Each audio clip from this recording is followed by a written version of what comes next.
The joy of New Year's celebrations on Bourbon Street turned into a nightmare as a rented pickup truck rammed through revelers, leaving a trail of carnage. The attacker, identified as Shamsud-Din Jabbar, a 42-year-old U.S. Army veteran from Texas, killed 15 people and injured dozens before being fatally shot by police. An ISIS flag and potential explosives were discovered in the suspect's rented truck, further implicating ties to terrorism. Hours later, an explosion outside President-elect Donald Trump's Las Vegas hotel killed one suspect and injured 7 others, intensifying fears of coordinated acts of terror. In a televised address, President Joe Biden revealed harrowing details about the New Orleans attack.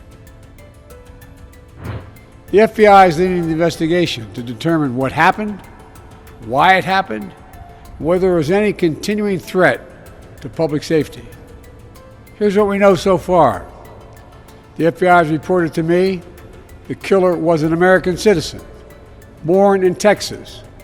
He served in the United States Army on active duty for many years. He also served in the Army Reserve until a few years ago. The FBI also reported to me that mere hours before the attack, he posted videos on social media indicating that he was inspired by ISIS, expressing a desire to kill. The ISIS flag was found in his vehicle, which he rented to conduct this attack. Possible explosives were found in the vehicle as well, and more explosives were found nearby.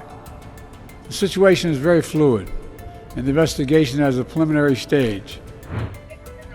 The chaos began at 3:15 a.m. when Jabbar bypassed barricades on Bourbon Street, hurtling his vehicle into the crowd, celebrating the start of 2025. Witnesses described the scene as pure horror, with Jabbar reportedly wearing body armor and using a silenced firearm to engage law enforcement after exiting the truck. 2 officers were wounded before police neutralized the threat.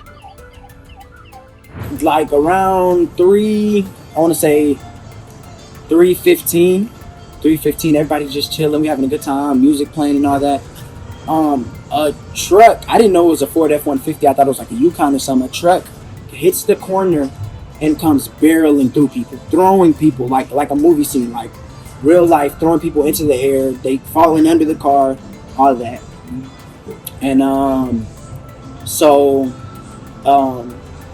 a good friend of mine actually passed away from getting hit by it. And you know the little divots in the wall just like this? So this is what a lot of people jumped into to get away from the truck. But yeah, so after it gets past us, the guy, I didn't know it was a terrorist, but the guy ends up getting out and shooting people. Like he had ARs and bombs and all that, man. But the aftermath was really what got me. Like bodies all up and down the street. Everybody screaming and hollering. You look down, you see somebody doing CPR. You look around, people crying on the floor. Like brains matter all over the ground. And yeah, it really hurt me to see like one of my closest friends like that. So New Orleans Police Superintendent Ann Kirkpatrick characterized the act as very intentional behavior, noting that the suspect circumvented patrol cars and barriers. An ongoing FBI investigation seeks to uncover possible co-conspirators, with officials calling for public assistance to provide information on Jabbar's activities. We had this event started at about 3:15. It did involve a man driving a pickup truck down Bourbon Street at a very fast pace, and it was very intentional behavior. This man was trying to run over as many people as he possibly could. It was not a DUI situation. This is a more complex and more serious based on the information we have right now. With respect to numbers, We have right now, and as you already know, this could change throughout the day. We do know that there are 26 injured people who are at UMC Hospital. We know we have 4 at Truro, 4 at Oshner Baptist, 1 at Tulane, but even as I was walking out the door, I believe I have an unconfirmed additional people who have been taken to other area hospitals, possibly on the east side. But we will give you as many correct numbers as we can as the day progresses. Jabbar's background paints a complex picture. A U.S. Army veteran deployed to Afghanistan in 2009, he later served as an information technology specialist in the Army Reserves until 2020. He held a degree in computer information systems and worked as a real estate agent. Despite his service record, Jabbar had a history of minor legal troubles, including theft and driving violations. The FBI is treating the New Orleans attack as an act of terrorism.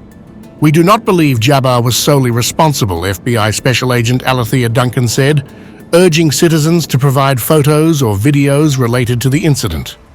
Officials neutralized 2 improvised explosive devices in the French Quarter, intensifying concerns about broader plots. Attorney General Liz Murrell said that authorities believed there were multiple suspects.